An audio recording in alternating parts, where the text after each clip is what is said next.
नमस्कार दोस्तों, स्वागत है आपका इस कार्यक्रम में। रविवार की सुबह का दिन और मैं दिनेश के वोरा आपका दोस्त और हमारे साथ हैं हमारे मित्र सिद्धांत सहगल जी, ज्योतिष आचार्य। सर बहुत-बहुत स्वागत है। धन्यवाद सर। रविवार की रविवार की सुबह होती है तो आपका इंतज़ार तो बहुत सारे लोग करते हैं और कहीं न कहीं मुझे लगता है कि आपकी जो विश्वसनीयता है वो कई गुना बढ़ी है पिछले कुछ हफ्तों के अंदर।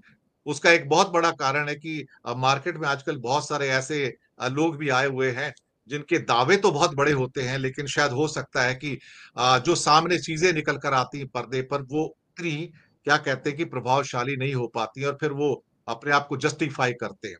लेकिन आप एक ऐसी शख्सियत हैं जो एक कभी साफ गोई से जो बात कहते हैं, उस पर टिके भी रहते हैं। तो उसकी हम भी तारीफ़ करते हैं और हमारे दर्शक भी तारीफ़ करते हैं। बाकी ट्रोलर तो आते रहेंगे और जाते रहेंगे। जिनको आके सुबह से लेके शाम तक कंडेम करना है, क्रिटिसाइज़ करना है, वो तो करते रहेंगे।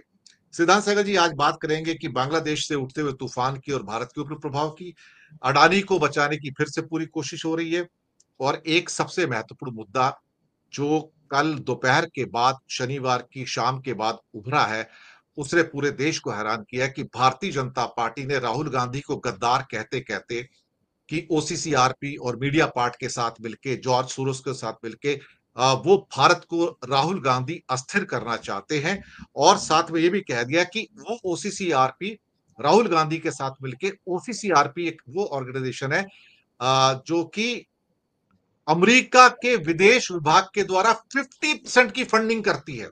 ये तो अमेरिका का विदेश विभाग कहता है कि हाँ 50% फंडिंग करते हैं।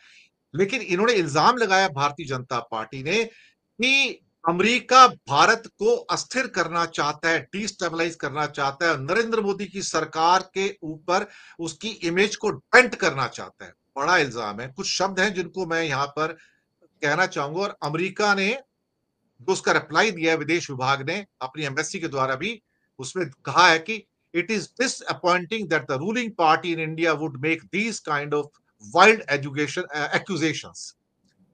A free and independent press is an essential component of any democracy, enabling informed and constructive debate and holding those in the power.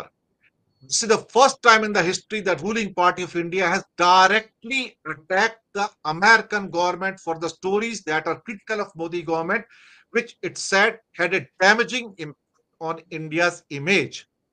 अब यानी कि अमेरिकी दूतावास ने भारत के स्थिर करने वाले भारतीय जनता पार्टी के आरोपों को बेहद निराशाजनक बताया।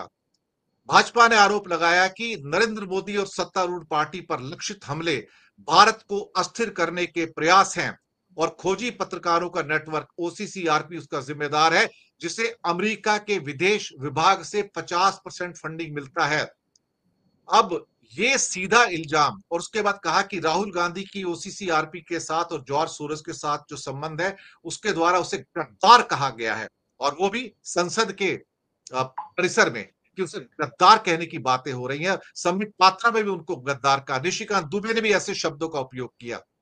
लेकिन अमेरिका के विदेश विभाग ने ऐसी किसी भी चीज से साफ इनकार किया कि वो नरेंद्र मोदी की सरकार को अस्थिर करना चाहते हैं।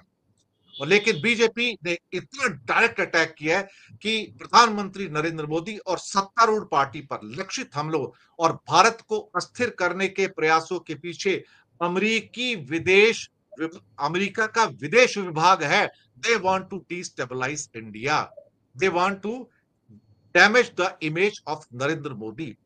सर ये बहुत बड़ा इल्जाम लगा दिया भारतीय जनता पार्टी की इतनी हिम्मत कि अमेरिका की सरकार के ऊपर उसके विदेश विभाग पर कहे कि यू आर डिस्टेबलाइजिंग इंडिया, आप भारत में तख्ता पलट कर रहे हो। इसका मतलब ये पहले कभी नहीं हुआ था और उसको सरकार ने नहीं कहा, बीजेपी ने कहा। मुझे लगता है कि यहां से स्थितियां बिगड़ेंगी भारत और अमेरिका के संबंधों की। सितारे क्या कहते हैं सर बताइएगा। ये बड़ी इंपॉर्टेंट सवाल था सर और लेना जरूरी था सिद्धांत जी। सर जी सर। नमस्कार बोरा सर और हमारे दर्शकों को भी। मैंने अभी आधे घंटे पहले एक वीडियो अपडेट किया अपने चैनल पे। आज 7 दिसंबर 2024 मंगल वक्री हो गए। बुध पहले से वक्री हैं, बृहस्पति पहले से वक्री है।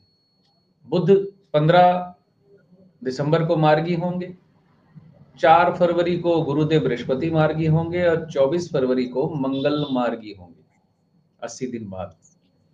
इन तीनों ग्रहों के वक्री होने का जो प्रभाव पड़ा है वही है जो आप बोल रहे हैं, और यही बात मैं अभी 10 मिनट पहले बोल के हटा हूं। अपने चैनल पे लाइव आया था, मैं 10-15 मिनट पहले मैंने बोला है, कम्युनिकेशन मिसअंडरस्टैंडिंग,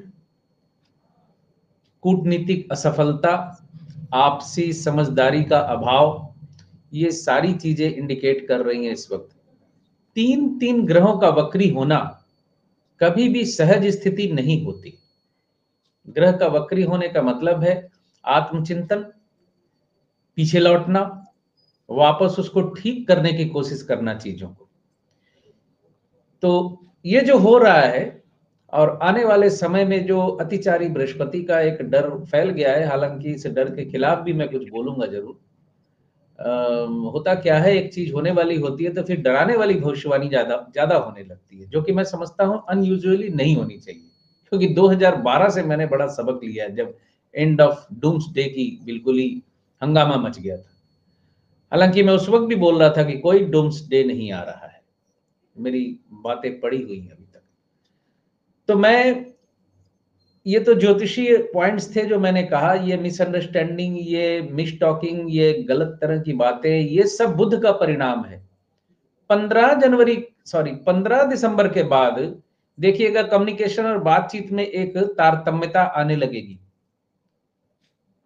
और बृहस्पति चूंकि ज्ञान का कारक, जब बृहस्पति वक्री होता है तो नैतिकता विसर्जित करके ज्ञान को ताक पर रख के अपने नए साहित्य गढ़ने की कोशिशें होने लगती हैं, वो हो रहा है। और मंगल वक्री को मैं, एक नया शब्द मैंने दिया है पिछले 3 दिन से, मिसगाइडेड मिसाइल कहते हैं इसको। मंगल अगर वक्री हो जाए तो ये मिसगाइडेड मिसाइल है। उग्रता में वृद्धि, सेनाओं का डिसिप्लिन को ना मानना, हालांकि डिसिप्लिन का कारक शनि है, लेकिन मंगल चूंकि सेना का कारक है और मंगल बिफरता है जब, तो वक्री होने का मतलब है वो बिफर रहा है, बिफरा है। युद्ध में तेजी आएगी, तनाव में वृद्धि होगी, ये सारी चीजें होगी। अब मैं पॉलिटिकल इनपुट कुछ बोलना चाहता हूं, जो प्रश्न आपने किया है। ज्योतिषी इनपुट तो मैंने दे दिया, पॉलिटिकल इनपुट ये है कि भारतीय जनता पार्टी, वर्तमान सरकार, विशेष करके भारतीय जनता पार्टी, हर बात में अपने देश के उन लोगों को एड्रेस करती रहती है जो इनके समर्थक हैं। मैंने इसके पहले भी एक बार यही बात कही थी कि अपने समर्थकों को पकड़े रहना, वो जो झुंड तैयार कर लिया इन लोगों ने, उसको पकड़े रहना इनकी मजबूरी हो चुकी है। कि भाई वो जिन है ना, एक बोतल से जिन निकला कि उसको कोई ना कोई काम देते देते रहना होगा, काम नहीं देंगे तो वो नुकसान करना शुरू कर देगा, तो कुछ ये तो काम देते हिंदू रहना। तालिबान है सर, ये तो हिंदू तालिबान है इस टाइम। हाँ, मतलब उनको काम देते रहना इनके लिए जरूरी हो गया है। अब आप मान लीजिए डिप्लोमेटिकली ये इस तरह का बयान बीजेपी का शायद सही नहीं है, लेकिन आप जरा यहां से सोचना शुरू करेंगे तो बोलेंगे अरे क्या बात है, अमेरिका को धमका दिया, तो सब पीछे खड़े हो जाएंगे। लेकिन उसका जो नुकसान होना है उस पर ध्यान नहीं है। अब एक हास्यकर बात की तरफ ले जाना चाहता हूं। भीष्म का युद्ध याद है आपको निश्चित तौर पे, जब युद्ध हो रहा था महाभारत में अर्जुन और भीष्म के बीच में, और भीष्म भयानक मारकाट मचाए हुए थे पांडव पक्ष की। तो कृष्ण ने एक प्रश्न पूछा था अर्जुन से कि पार्थ, तुम भीष्म पितामह से सचमुच युद्ध करना चाहते भी हो? और उसके बाद ही कृष्ण चक्र लेकर उतर गए थे, अपनी अपनी अपने प्रण को तोड़कर, कि पार्थ तुम युद्ध करना भी चाहते हो, भीष्म पितामह को मारना भी चाहते हो या नहीं? तुम युद्ध कर रहे हो लेकिन तुम्हारा दिल नहीं है उसमें। तो ये प्रश्न उसने पूछा था कि आप पार्थ तुम युद्ध करना भी चाहते हो? तो यहां बात यह है कि कांग्रेस क्या सचमुच विरोध करना भी चाहती है? क्यों बोल रहा हूं, अभी जॉर्ज सोरस की जो बात आ गई, अभी कुछ दिन पहले जॉर्ज सोरस ने बयान दिया कि यहाँ इंडस्ट्रियल माहौल है, बहुत अच्छा ये है, यहाँ इन्वेस्ट करेंगे, तो वाह वाह शुरू हो गई थी। तो मैं ये प्रश्न इसलिए कह रहा हूं कि कांग्रेस क्या सचमुच युद्ध कर भी रही है कि छद्म युद्ध चल रहा है? पर कांग्रेस 1990 गद्दार कहने पे कोर्ट में क्यों नहीं जा रही, मानहानि का दावा क्यों नहीं करती तुरंत जाके?